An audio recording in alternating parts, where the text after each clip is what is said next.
Assalamu alaikum, my dear students. Welcome back to Sir Danial's mathematics class. बच्चों आज हम chapter 8 percentage की exercise 8B के concepts को डिस्कस करने जा रहे हैं। याद रखें हम न्यू सिलेबस मैथमेटिक्स बुक 1 को फॉलो कर रहे हैं, 7th एडिशन। तो आज का हमारा लर्निंग ऑब्जेक्टिव है कि हम ऐसी प्रॉब्लम्स को डिस्कस करेंगे जिसमें हमारे पास परसेंटेज चेंज की बात हो रही हो। याद रखें हम सबसे पहले सिर्फ और सिर्फ परसेंटेज चेंज की हम बात करेंगे। परसेंटेज चेंज का कॉन्सेप्ट बेसिकली क्या है कि सबसे पहले हम ये देखते हैं कि हमने ये देखा था कि जब भी हम परसेंटेज की बात करते हैं तो हमारे पास जो एक नॉर्मल वैल्यू होती है वो 100% ऑफ दैट वैल्यू अमाउंट होती है। तो अगर हम ये बात करते हैं कि हमारे पास कोई परसेंटेज चेंज हो रही है तो इसकी दो पॉसिबिलिटीज हो सकती हैं। या तो वो परसेंटेज इंक्रीज हो रही है या तो परसेंटेज डिक्रीज हो रही है। परसेंटेज इंक्रीज का मतलब क्या है कि हमारे पास 100% जो हमारे पास एक परसेंटेज थी उसमें जो न्यू परसेंटेज है वो इंक्रीज होगी। It means we will add the increasing percentage with 100%। और दूसरा कॉन्सेप्ट क्या है कि हमारे पास परसेंटेज चेंज जो है वो डिक्रीजिंग चेंज आ रहा होगा, वैल्यू डिक्रीज हो रही होगी, परसेंटेज डिक्रीज हो रही होगी। So if the percentage is decreasing, so what we will do, we will just subtract. मतलब अगर हमारे पास वैल्यू परसेंटेज हमारे पास कोई डिक्रीज हो रही है तो इसका मतलब वो 100% वैल्यू से 100% से डिक्रीज होती जा रही है, लेस होती जा रही है। तो हम क्या करेंगे, जब भी हमें जो गिवन परसेंटेज होगी हम उसमें से उसको सब्ट्रैक्ट कर देंगे फ्रॉम 100%। सो हमारे पास इंक्रीजिंग में भी एक न्यू परसेंटेज आ जाएगी और डिक्रीजिंग में भी एक न्यू परसेंटेज आ जाएगी। हम उस न्यू परसेंटेज को ही फिर फर्दर सॉल्यूशन के लिए यूज करेंगे। तो बेसिकली एक रियल लाइफ एग्जांपल देख लेते हैं परसेंटेज चेंज के कॉन्सेप्ट से रिलेटेड। हमारे पास एक ओरिजिनल वैल्यू हमने जो है वो इन्वेस्ट की, हमारी एक वैल्यू थी जो हमने इन्वेस्टमेंट की, वो हमारे पास ओरिजिनल वैल्यू थी with the original percentage which is 100%। अब क्या हुआ कि अगर हमें उस ओरिजिनल वैल्यू में हमें प्रॉफिट हुआ, तो जब प्रॉफिट होगा तो हमारी परसेंटेज इंक्रीज हो जाएगी, हमारी वो जो ओरिजिनल वैल्यू थी उसमें कुछ ना कुछ वैल्यू ऐड हो जाएगी। So this is the concept of percentage change. The value is increasing, so the percentage is also increasing. और अगर हमें लॉस होता, इन केस हमें लॉस होता, तो हमारी जो ओरिजिनल वैल्यू थी विच इज 100%, तो हमारी परसेंटेज ऑफ द अमाउंट कुछ डिक्रीज हो जाएगी according to the loss percentage. तो वैल्यू भी डिक्रीज होगी और साथ साथ उसकी परसेंटेज भी डिक्रीज होगी। तो हमें कोई ना कोई एक कोई चीज गिवन होती है। जैसे अगर परसेंटेज गिवन है तो हम वैल्यू फाइंड आउट कर लेते हैं, अगर वैल्यू गिवन है तो हम परसेंटेज फाइंड आउट कर लेते हैं। अच्छा, अब वन बाय वन हम दोनों कॉन्सेप्ट्स को देखते हैं कि अगर हम बात कर रहे हैं कि इंक्रीज, एक परसेंटेज हमारे पास इंक्रीज हो रही है, लेट सपोज 5% अगर इंक्रीज हो रहा है एक ओरिजिनल अमाउंट के अंदर, तो इसका मतलब क्या है कि हर 100 वैल्यू में जो हर 100 ऑफ द ओरिजिनल वैल्यू होगा उसमें वैल्यू जो है वो 5 इंक्रीज होती जाएगी। इसका मतलब कि अब हमारे पास न्यू अमाउंट क्या बन जाएगा, हर 100 के अंदर जब 5 ऐड होगा तो 105 जो है वो एज अ न्यू अमाउंट बन जाएगा। इसी तरह से अगर 5% डिक्रीज हो रहा है तो वो 5% डिक्रीज किस में हो रहा होगा, ओरिजिनल अमाउंट में डिक्रीज हो रहा होगा।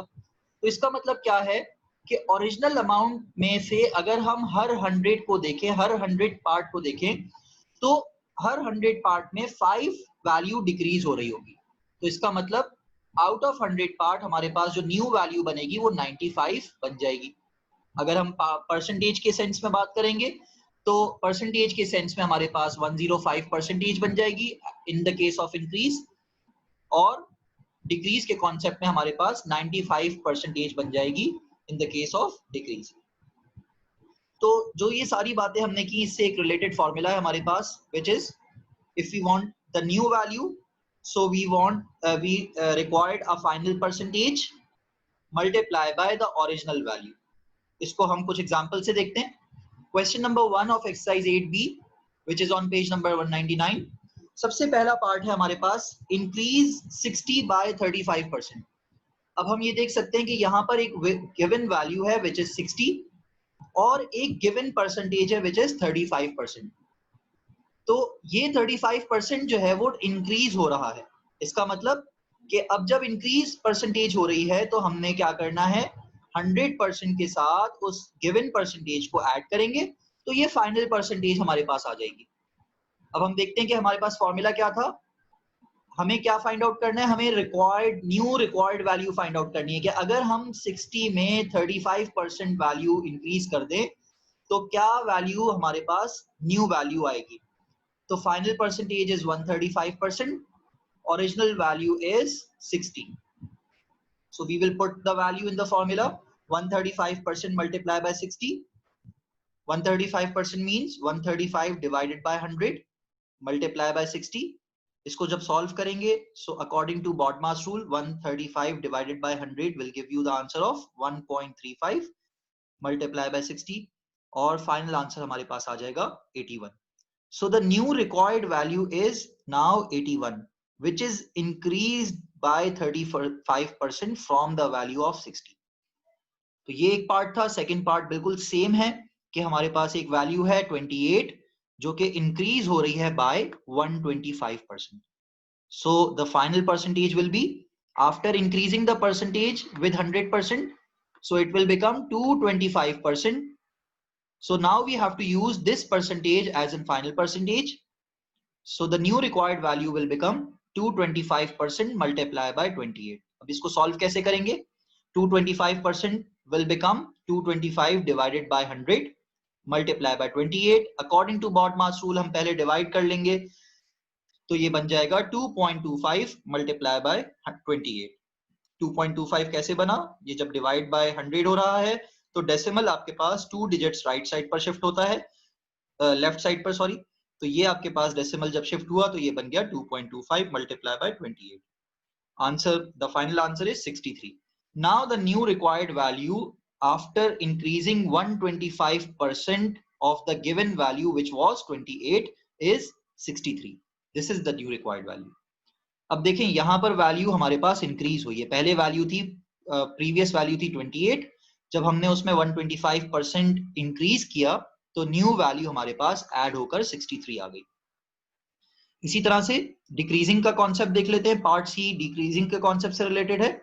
The same method we will follow, पर new percentage after decreasing is 100% minus 45% which is 55%। अब ये परसेंटेज डिक्रीज हो गई है हमारे पास, so we will use this 55% as a final percentage. अब ये क्या बन जाएगा हमारे पास जब वैल्यू पुट करेंगे तो 55% मल्टीप्लाई बाय 120, ये हमारे पास ओरिजिनल वैल्यू थी जो हमने यहाँ पर पुट की है फॉर्मूला में। जब हम इसको सॉल्व करेंगे तो 55% मल्टीप्लाई बाय 120 बन जाएगा 55 divided by 100 multiply by 120। 55 divided by 100 0.55 हो जाएगा according to after applying the BODMAS rule. जब हम मल्टीप्लिकेशन करेंगे तो आंसर आ जाएगा हमारे पास 66। अब ये क्या हुआ देखें, 120 हमारे पास प्रीवियस वैल्यू थी, ओल्डर वैल्यू थी। अब उसमें जब हमने 45% डिक्रीज किया, जब डिक्रीज किया तो अमाउंट भी डिक्रीज हो गई, न्यू रिक्वायर्ड वैल्यू भी डिक्रीज हो गई। इसी तरह से अगर हमें एक मिक्स फ्रैक्शन में क्वेश्चन गिवन हो, जैसे कि यहाँ पर गिवन है 216 इज डिक्रीजिंग बाय 37 होल 1/2%, तो हम क्या करेंगे, सबसे पहले तो इस मिक्स फ्रैक्शन को कन्वर्ट कर लेते हैं इनटू डेसिमल ताकि हम क्वेश्चन को इजीली सॉल्व कर सकें। कैसे कन्वर्ट करेंगे, हमारे पास होल पार्ट जो है वो डेसिमल से पहले आ जाएगा। जैसे कि यहाँ पर 37 we can write 37 before the decimal, और अब जो हमारे पास फ्रैक्शनल पार्ट है विच इज 1/2, जब आप 1 डिवाइडेड बाय 2 करेंगे तो आपके पास आंसर आ जाएगा 0.5। तो फ्रैक्शनल पार्ट को हम डेसिमल के बाद लिख सकते हैं।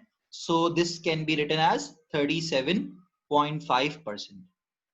अब हम इसी को यूज करेंगे। परसेंटेज डिक्रीज का कॉन्सेप्ट क्या कहता है कि हम 100% में से गिवन परसेंटेज को सब्ट्रैक्ट करेंगे और फाइनल परसेंटेज हमारे पास आंसर में आ जाएगा। तो 37.5 हमने डिक्रीज किया, आंसर आ गया 62.5। अब हमें क्या करना है, हमें एक रिक्वायर्ड वैल्यू चाहिए जो कि न्यू वैल्यू होगी, तो हम फाइनल परसेंटेज यूज करेंगे विच इज 62.5 और ओरिजिनल वैल्यू यूज करेंगे विच इज 216। 62.5% ऑफ 216 हमें कैसे फाइंड आउट करना है, हम पहले परसेंटेज को कन्वर्ट कर देंगे इन फ्रैक्शन।